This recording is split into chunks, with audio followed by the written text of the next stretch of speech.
जय श्री कृष्णा भक्तों। आइए हम जानते हैं कि 2026 में वट सावित्री व्रत कब है।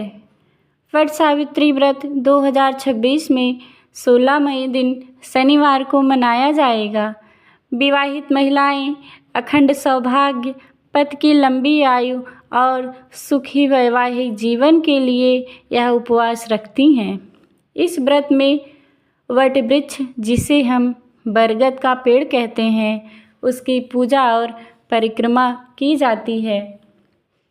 पूजा मुहूर्त सुबह 11:50 से दोपहर 12:45 तक है, जो कि अभिजीत मुहूर्त है। यह मुहूर्त सबसे उत्तम, सबसे अच्छा माना जाता है। इसी मुहूर्त में माता सावित्री ने अपने पति सत्यवान के प्राण को बचाया था, यमराज से वापस लाई थी और व्रत की थी। इस दिन जेठ अमावस्या है। सुबह 8:24 से 10:36 तक राहु काल रहेगा। इस समय पूजा बिल्कुल ना करें। राहु काल में कोई भी शुभ कार्य नहीं किया जाता है। पूजा पाठ या अनुष्ठान करने से आप बचें। और इस दिन वट वृक्ष की पूजा की जाती है। अगर आपके यहाँ वट वृक्ष नहीं है, काफ़ी दूर पे है, तो आप 3-4 दिन पहले ही आप एक टहनी मंगाकर अपने घर पर किसी गमले में उसको लगा दें और व्रत के दिन आप वहीं पूजा करें। उसी को आप वट वृक्ष मानकर पूजा करें। व्रत के दिन आप बिल्कुल भी टहनी नहीं मंगा सकती हैं, क्योंकि व्रत के दिन टहनी नहीं तोड़ा जा सकता वट वृक्ष का। हाँ, पत्ते आप तोड़ सकती हैं, क्योंकि पत्ते तो पूजा में भी लगते हैं। चलिए हम आगे जानते हैं। बरगद के पेड़ की जड़ में ब्रह्मा और तने में विष्णु और शाखाओं में महादेव का वास होता है। आइए हम वट सावित्री व्रत की पूजा की संपूर्ण विधि जानते हैं। व्रत के दिन सूर्योदय से पहले उठकर स्नान करें। स्वच्छ कपड़े पहनें। अगर हो सके तो कपड़े लाल या पीले रंग के ही हों और 16 श्रृंगार करें। इस व्रत की पूजा में लगने वाली सारी सामग्री आप इकट्ठा कर लें। एक बांस की टोकरी में पूजा की सामग्री रख लें। बांस की टोकरी में एक बांस से बने पंखे, जिन्हें हम बेना कहते हैं, वो रख लें।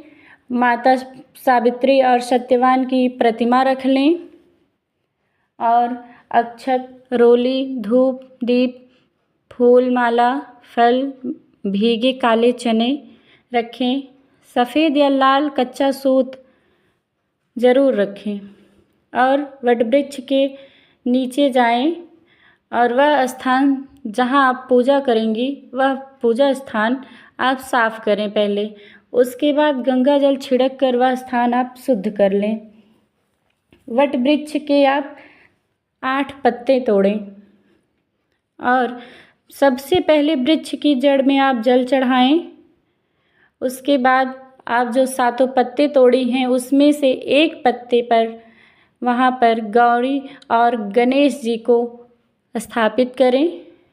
गौरी जी और गणेश जी की स्थापना वहाँ एक पत्ते पर रख के करें और उसके बाद पूजा प्रारंभ करें।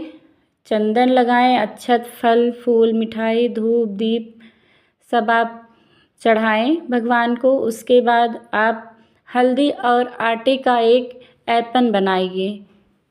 हल्दी और आटे में पानी डालकर आप एक लेप बनाइए, जिसे आप अपने दाएं हाथ के पंजे से आप थापे मारिए। वट वृक्ष में 7 थापे लगाइए आप।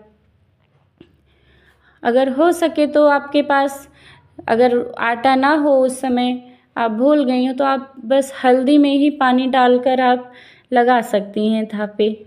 उसके बाद आप कच्चे सूत जो ले गई हैं, आप उसे वट वृक्ष के चारों तरफ 7 बार या 21 बार लपेटते हुए परिक्रमा करते हुए अपने पति की लंबी आयु की कामना करते हुए वह धागा आप, कच्चा सूत आप लपेटें और माता सावित्री से प्रार्थना करें कि हे माता, हमारे और हमारे पति की सातों जन्म के लिए यह बंधन मजबूत करिए।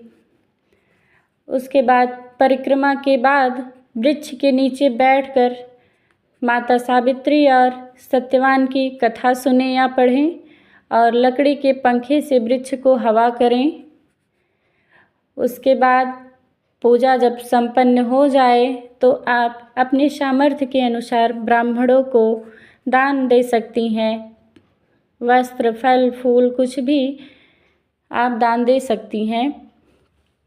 आप जो 7 पत्ते तोड़े थे, 7 पत्तों पर आप वही भीगे काले चने चढ़ाकर भोग लगाएंगे। और जो आप ब्राह्मणों को दान देने के लिए वस्तुएं ले गई हैं, अपने आंचल में रखकर अपने दोनों हाथ से 7 बार वट वृक्ष के सामने घुमाकर फिर अपने दाएं हाथ से ब्राह्मण को दान करें। और पूजा संपन्न होने के बाद अपने पति को तिलक लगाएं, पैर छूकर आशीर्वाद लें और उन्हें वो पंखे से हवा करें, लकड़ी के पंखे से, क्योंकि वह एक प्रसाद बन चुका है। उस पंखे से हवा करें और भीगे हुए 7 काले चने खाकर अपना व्रत खोलें।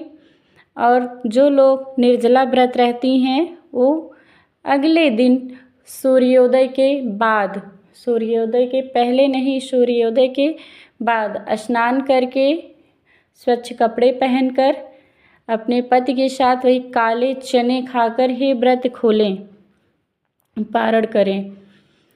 और घर पर बने सात्विक भोजन आप ग्रहण करें। इस दिन कांसे के बर्तन में भोजन नहीं करना चाहिए, तामसिक भोजन नहीं करना चाहिए, लहसुन प्याज का बना भोजन नहीं करना चाहिए। आप लोग अच्छे से सब कुछ पूजा अर्चना करके अपने पति की लंबी आयु की कामना करते हुए माता सावित्री और सत्यवान जी को धन्यवाद देते हुए और वटवृक्ष के सामने आप जब पूजा कर लें तो आप क्षमा याचना अपना हाथ जोड़कर माता से बोलिए, वटवृक्ष के सामने हाथ जोड़कर बोलिए कि हमसे जो गलती हुई है क्षमा कर दीजिए, हम अबोध हैं, हमें इतना ज्ञान नहीं है। चलिए आप लोग बताइए कमेंट में कि आप लोगों को यह जानकारी कैसी लगी। राधे राधे।